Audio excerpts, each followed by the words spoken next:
Over to you, John. No, after you. I insist. They might not like it. It's not the Korean War. Oh, chaff.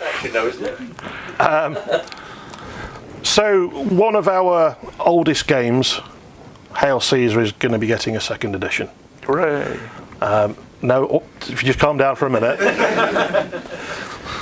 Rick Priestley's been hard at work, revising, tweaking, and adding to Hail Caesar. And we have this new mock-up of the nearly finished book. So that'll be going up into the studio straight after this seminar. So do feel free to join the tours and come and have a look at how it looks. It's not just a tidy up and a representation. Rick's added in rules for sieges. We've extended the timeline out into further into medievals. So now you can play War of the Roses, as the Perrys are having a fantastic game out there. If you haven't already seen it, go and see it. Absolutely must go and see it. And you might have noticed the Richard I model in the cabinets as well. Yep. So when you buy the book, all the collector's editions will be coming. You'll get a free Richard the Lionheart model. And again, as John said, if you go into the studio tours in the new release cabinet, top shelf, you'll see him. He comes with two different heads, helmeted and unhelmeted. He's cracking up. And Rick's going to be here at 2 o'clock to do a seminar on just that, or anything else you want to talk to him about as well. But it'll principally be talking about Hail Caesar. And yeah, so that was our second game, wasn't it? Really? Yeah, absolutely. Yeah, no, I'd avoid asking Rick about chickens because I don't think you haven't got that long. So, what else, fellas? With the view of that, are you still looking at the possibility of epic houses? Well, it would be rude not to. When we have longer tea breaks than we should, you do get to talk about what would you do if you had your fantasy football league. And well, you've got to say, well, everybody loves a Roman. Well, unless they invaded you, of course, and enslaved you. But exactly. One of those. So I would, if we were going to do one, I'd probably Carthaginians had elephants, didn't they?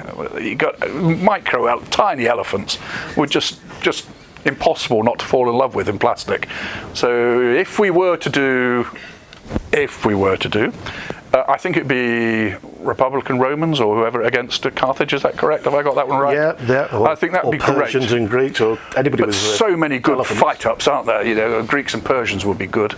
But again, it's what you don't want to have is to have to put in 13, spend £150,000 of investment, which would be lovely, but we ain't got that to put in. So Romans and Celts is a great thing, but then there's no elephants then, are there? So Carthaginians and Celts and elephants.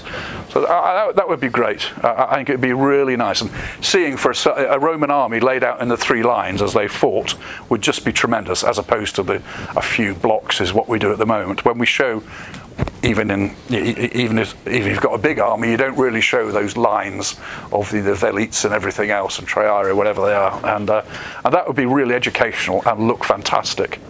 So yeah, we must do it. That man there. So you've mentioned the Feudal Japan game. Are there any more supplements planned for new, shiny, sexy Hail Caesar? Lots and lots. To give you a flavour of two or three off the top of my head, we've got Greco-Persian, Peloponnesian, Pyrrhic Wars, Gallic Wars. Arthur? Yes, we got King Arthur, the Legends of Arthur, whether you believe it or not. So obviously that'll cover the kind of Romano-British period. So we're going to be lots putting out lots of books over the next 2 years. We've got a man whose job it is just to make books now, which we didn't have before. Paul had to do it in his spare time with his left hand at home. Now we've got a bloke whose job it is to source them and get more books out, because books are good.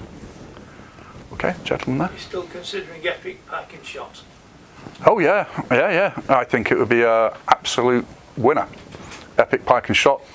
Look at all those wonderful old sketches of Naseby or Master Moore and Edge Hill, all the blocks laid out and their tertios. It'll look utterly splendid in Epic.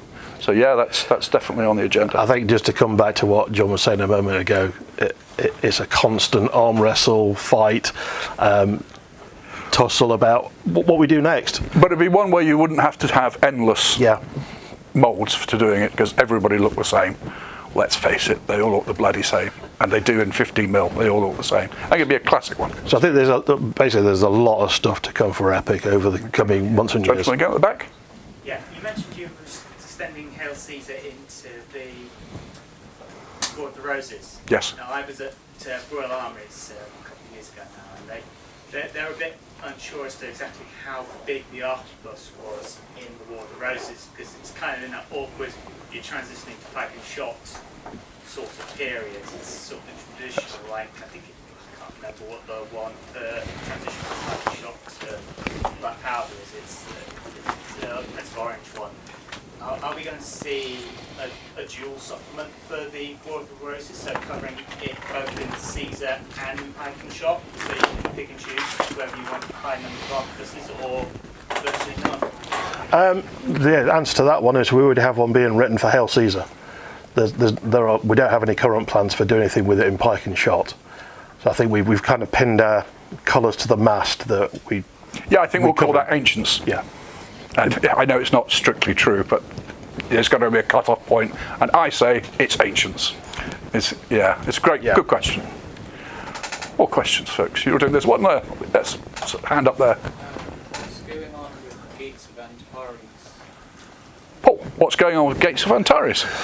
So Gates of Antares is one of the game systems that sadly we've had to not stop supporting as such, because the guys have put out a second edition, but we have so many game systems when you've all asked for different things, so you can see that how difficult it is for even a company of Warlord size to adequately support all of those ranges. And to get a science fiction game right needs a lot more resource than historicals, because historical is great. You go on the internet and go, oh yeah, it looks like that. We'll make some of those, and obviously there's a lot more involved than that. But when you're dealing with science fiction and fantasy, unless you've got a license like 2000 AD, where again you can take what's already there and then produce it, you've got to have designs and concepts, you've got to have all the new artwork. So there's a lot more involved in that, and I think we just felt that we prefer to be focusing primarily on history and alternate history than true sci-fi. So we're not planning to make anything new for Antares, although you can still get everything that is out already. Yes, mate. Any procedure for getting more of the Mythic Americas stuff out that's new out? The situation with Mythic Americas is that we're in partnership with Mythicos Studios in the US, and they produce all of that stuff, and we make and sell it over here. So our agreement with them is to make the first 4 factions, which we do, and they're all available.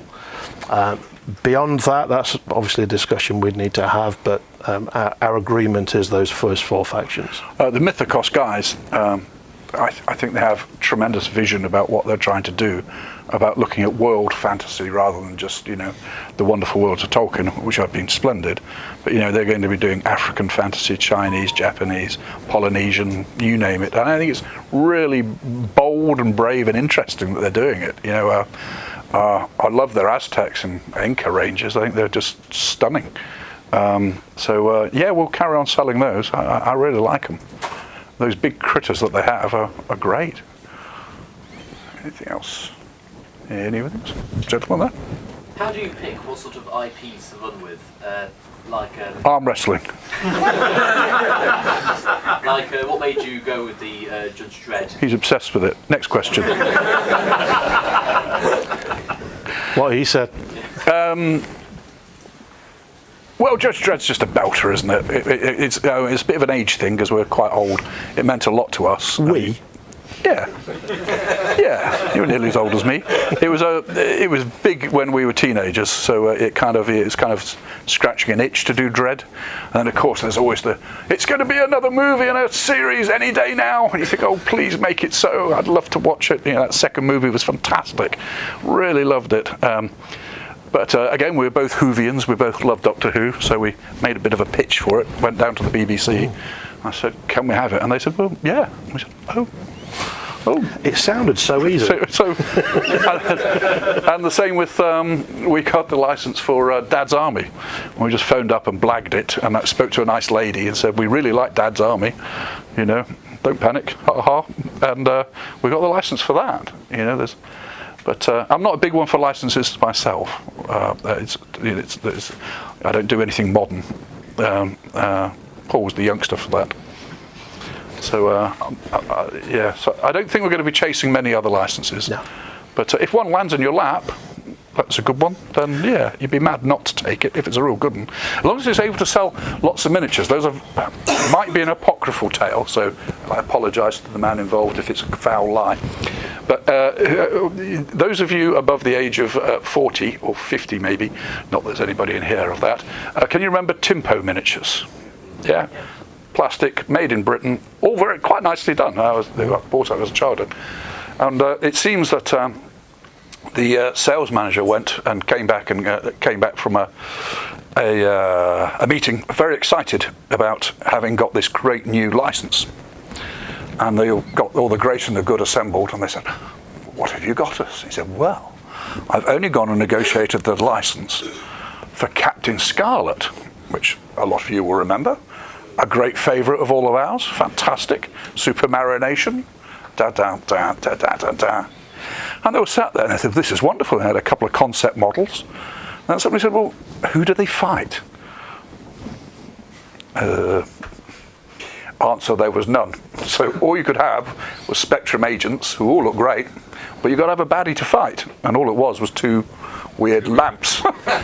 so it's not if you gave you a couple of lamps to move around. So licenses can be good, but they've got to involve selling lots of toy soldiers at the end of the day. Otherwise, it's just cheap army, though. Cheap army. You sir? You're talking about the Dad's Army. Are you doing the LOLO set as well? Over to you. We have got the license for LOLO. At the moment, it's about getting the time in our schedule with all these other games to do. But we do have the license to produce a set of LOLO. We just have not because I want a little Vicky Michelle. And times have changed, I should say. I would argue times have changed, and we'll get an awful lot of complaints if the world's moved on. The world's got much better, hasn't it? So that's the word. Better. So much better. There was a gent again. Also a question on the French plastics. Would that also include, or potentially include, for North Africa as well? Yeah, I think it would. I think we could find or at least an extra frame to add to it. Yes, I'd like to see that. No. Do you ever think about going down to the lower end of the game? So obviously, I'm a big skirmish gamer, and I like, I play sharps practice and things like that. Is that anything you'd ever think about doing when it comes to the black powder stuff as well? Because some people, the idea sometimes of the big armies can be a little bit, Would it sell me lots of miniatures? I don't know. Would it What's your guess? Is there a level? Because I know there are some people that like things like sharp practice and other games. I just wonder if there's anything. Strange people. Yeah. Sometimes the big armies can be, especially if you run clubs. Sometimes those games are a bit easier to I think you're absolutely right. I mean, I take the piss a bit, but you're absolutely right that some of my favourite games when I was a kid was playing skirmish games. Terribly exciting with named characters and everything else. It's making it commercial. Yeah, I understand. That's the thing, is making it commercial. There might be a way around it, and we have been thinking. Supplements. Yeah, we have. I know another company that has kind of brought that back into their fold. Well, we have got, we kind of sort of went that way with SBQR to have your little war bands, which is your taster thing, without having to. Gateway, isn't it? It is. Things like kids and stuff. And I think youth club and things like that. So it's a good gateway for that. And I agree, you could do a very good Napoleonic skirmish game or a World War II, or even smaller than bolt action. Now, I think it's got a lot of legs. It's just getting our heads around about which one you do as well, because which of the 700 conflicts do we go for? But in concept, you're absolutely correct. And ultimately, you're wandering around this wonderful building with loads of guys here. They all need their mortgages paying. I just think sometimes, something for me, where I work in youth and stuff, it's about sometimes bringing the young bloods in, and sometimes the big concept of armies is not a good way of bringing young children into systems. Totally agree. I think we can't do everything. So I think what we've kind of nailed our colour to the mast, to use the same expression again, is that big mass battle games, pike and shot, black powder, Hail Caesar, is kind of for those periods our thing. That's not to say we won't, as we've done with SPQR, look at other areas, but that's where our hearts are. But smaller games, Judge Dredd, Strontium Dog, Slain, an ideal for people who can just go and buy a couple of comics and see what's going on. So I think we do have a spread, but for mass battle games, that's where we love it, really. Okay, chap at the back.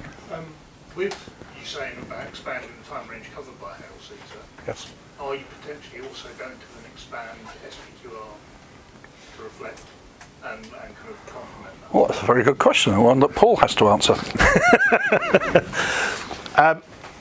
We've already been discussing with Matt Sprang, the author. Hi, Matt. About expansion, but to be fair, you look at what we've got from the rulebook still to cover. We haven't got Persians, Thebans, Spartans, all of those still to do. It's probably a bit previous for us to really plan anything concrete for SBQ at this stage. Okay, we've got a few minutes left, folks. That gentleman there. In terms of bolt action, are we going to see an 8-rad 231 series of vehicle called out, please? Yeah, Paul. Are we? Depends about pocket money. Yeah. Dad needs to give me a raise. That's German 8-wheeled armoured cars, yeah? Yeah. Oh, can't wait. We've got the 234. We got the 234s, and we've got the. Exactly. Yeah, we got the 233. Got the Puma. You want everything, man? Come on. Oh yeah. Okay. See me after school. Yeah, was gentleman at there. You mentioned a few times the last 5-10 minutes of selling miniatures. Where do you see 3D printing coming in? I'll have a crack at it first, and then Paul can correct me. It comes up quite often, obviously in conversations, and so it should. It ultimately, one day we'll all have one in our kitchens going ping, and we're going to make whatever it is we want. But it ain't going to be for a while yet. It's people who have these printers, the people I know who have them, they love them, but it's become their hobby. Rather than their normal hobby. So it's a hobby of a hobby. They spend so much time adjusting the machines and balancing them, and everything else, that it seems to take over their normal hobby. So it's a hobby of a hobby, and I accept it's incredibly cool and satisfying, but it's not very satisfying cutting off all those rods and connections and everything else if you're trying to put an army together. That's not very satisfying, that's just bloody irritating. But Paul, you can talk more about it, please. Well, I think John's nailed it completely in that it's a relatively new thing, certainly for most lay people and most people in our hobby. It's becoming more prevalent. And I think if you're printing off a boat, a vehicle, then all that clean-up time, the failed prints, the costs involved, it becomes a hobby in its own right. And it's not the great panacea where you say, "Oh, press the button and a finished thing comes out." Yet there's a lot of that, agony. Oh, I've had 4 hours of printing and it's failed. I've got to start again. A wasted material. Now we actually do use it we use it ourselves, don't we? Yeah, we have 3D printers, and the guys who do digital sculpting, we print them out. So we do know how it works with the models. I mean, the number of times we'll have failed prints and we have to start again, and that's from a professional level, with people working at it full time. So God only knows how the hobbyist level deal with it. I can't countenance it at all. I certainly know that Games Workshop have been looking at where it's all going. What does this mean for Games Workshop? As a huge multi-billion corporation, they're quite right to look at it, and so they should. And maybe they'll be selling the files to people. I don't know how it's all going to turn into it, but it's. I don't fear it. When I was at Games Workshop for 25 years, all the people say, well, you're doomed, Games Workshop, because there's these things called computers and people are going to play computer games. Ha! And we just laugh at them. People play computer games and play with model soldiers. It's not this or that, is it? It's a ludicrous thing. So I don't fear it yet, but it's we'll see. Technology sneaks up on you, doesn't it? Well, it's first self-leveling one. Oh, have they? Oh, there you go. Does it self-paint as well? But that is where it's. Yeah. But that's now. And that's how Well, there ain't nothing I can do about it. we don't have a clue what it's We have a weather eye on this kind of thing. Yeah. Talking about technology, have you ever thought about, I'm a super backer on Kickstarter. I'm back many projects from art, film, hobbies. And you ever thought about using Kickstarter or a platform like that to push out tentative projects that you think may not generate enough interest? Because I guess when you've got to stack up the cash and you're putting it into a project that you may think, well, will this run or not? Something like that. I think that there's two parts to that question. Firstly, would we use it? It comes up fairly regularly. Should we do a Kickstarter? It's not something that we're terribly experienced or familiar with. And Kickstarter, when it was first brought out, was to help people get things to market. Now it's become a massive marketing campaign. So we had the original Gates of Antares out there in that original form to say, we've got this idea, you can help us make it so, at a time when Kickstarter was becoming more about, show us the finished thing and all the goodies. So we've not kind of followed it up again. And I think what the theme throughout what John said so far in this seminar is that we need to be looking at the top end of projects rather than, oh, will it, won't it? You have to really make sure it does. So you go for the big hitters, the Premier League Rangers, because we've got so many people here who rely on us. We haven't put out a stinker yet, which is good. We haven't put out anything that's been a bleeding disaster, thank God, because we're playing the safe game. Not to say that we don't occasionally be a bit mad. I mean, Paul quite rightfully teased me about my obsession with motor torpedo boats, and so, but we said, well, let's do it. For 3 years he kept dropping it off the schedule, hoping I'd forget, but I said, no, Paul, it's got to be this year. So finally we did do it, but we put the appropriate amount of money and gold into it, just one sprue or two sprues, and it went really well. But that was a bit of a gamble, but that's as far as I got. The gentleman behind you. Has SEOcast helped your company in terms of being able to get things like Dread onto the tabletop rather than spending the money on other types of mould? Is that made it easier, or is it easy to work with? Because I know a lot of small. It's not easy to work with. Although the smaller publishers seem to be heading that way. It's very complex, but when it works, it's very, very good. We've got some beautiful sculpts, and a lot of the Judge Dredd and the Slain stuff. We've had loads of people write in and say how overjoyed they are with the miniatures of the Slain. When it's good, it's very, very good. But you need to put a lot of effort into making it work, because it's still quite new technology. And they're very nice guys, the guys who run it. They're based in Barcelona. Hello. And it's very nice, but it's tricksy, and you've got to treat it with great respect. It's a bit like it's 1938, and the RAF invent radar, and they give it to the guys in the RAF and say, here, don't break this. And the first thing they'll do is throw it on the back of a Bedford van. And they say, well, it don't work. That's because they haven't cleaned it, they haven't settled it, they haven't. it needs a lot of tender and love to make it work. And when it does, it pays back. It's much like the new technology with 3D printers. It's not just as easy as pressing a button. Yes, ma'am? When we were on the tour earlier on, saw I believe it was an early casting of a tortoise assault tank. Presumably that's in something that, I know the lead time's quite long, all that sort of thing. Is that going to be tied with a kind of a what-if campaign book or something like that? And is there any idea of... Come on, cough. If such things can happen? Put him out of his misery. No. Yes, plans are afoot and advanced on that front. Watch this space, as they say. Picking up on the Indo-Pakistan war. Oh, no, don't. Oh, come on. We were doing so well. 1967 specifically, yes. Not the other two wars, which are really not interesting at all.